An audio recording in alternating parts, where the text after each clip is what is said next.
Welcome to Clientown. I'm Nat Wallen. Thank you so much for joining me. I was on a Facebook group this morning and I saw a really good question from a new agent. I thought I'd read it and answer it. So it says, and this is from Cecilia. I'll block out the rest of her information, but it says, "Good morning, group. Newer agent here. I have my very first listing appointment this morning and I feel like I'm overthinking it. Any tips, advice, or success stories would be appreciated." So hello, Cecilia.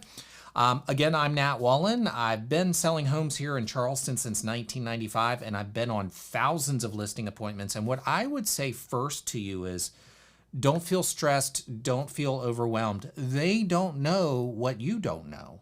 And you know a lot more than you think you know. So don't focus on the things you don't know. That will trip you up. Here's what you want to do when you walk into a listing appointment.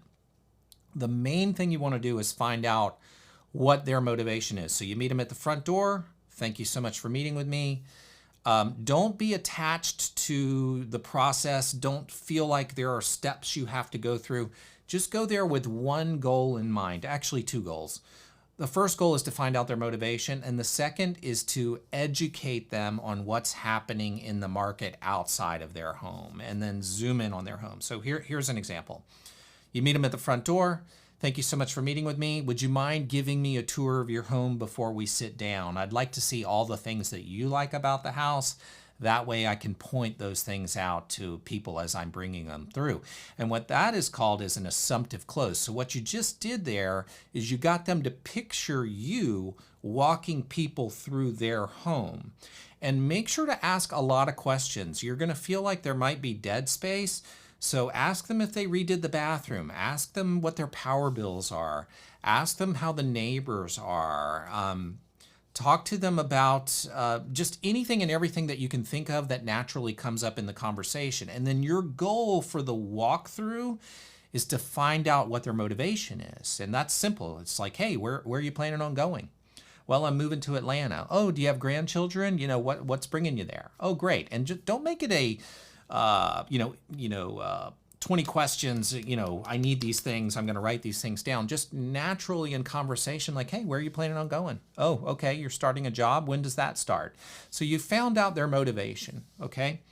And then as you sit down at the table, I would encourage you to do your research, obviously, before you get there. And you don't have to spend hours on this. What I do is I just take a simple supply and demand chart, and I say, okay, here are all the people, and I run one for 2 years, and your MLS should do this. And if you don't know how to do this, get somebody in your office to help you do this. But basically, you want to create a report that says, here are the people trying to sell. So here's the supply, and here are the people that are actually succeeding, and here's the demand. And then I would take that report and make it a personalized, like, these are all the families trying to move, and these are all the people succeeding. So you're kind of giving them a big picture look at the market. And when you look at the months of saturation, that will likely be in your report. Anything below 6 months of saturation is called a seller's market, which means the sellers have the upper hand. Anything with more than 6 months, that's a buyer's market. And so what you want to do is kind of identify what type of market you're in, and then just zoom in on the house and show the houses that are similar to theirs. And when looking at each house, I wouldn't get too wrapped up in all of the details. I would just look at it and say, here's a 4-bedroom home just like yours. It's been on the market for 92 days. They have not sold yet. They have not proven anything. And then I would tell them what we really have to do is we have to do the best homework that we can to position it right within the market. And we just need to listen to the market. And if the market is telling us, if we have no showings, the market is telling us that we are overpriced.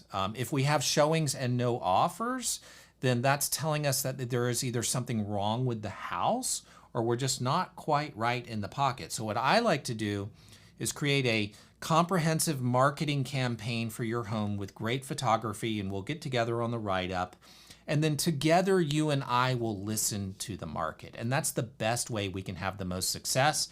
And by the way, that's the best way we're going to get you to Atlanta to start your new job by October. So you want to remind them of their motivation. So There's the Clientown tip of the day, and thanks so much for tuning in, and subscribe if you like this. Bye.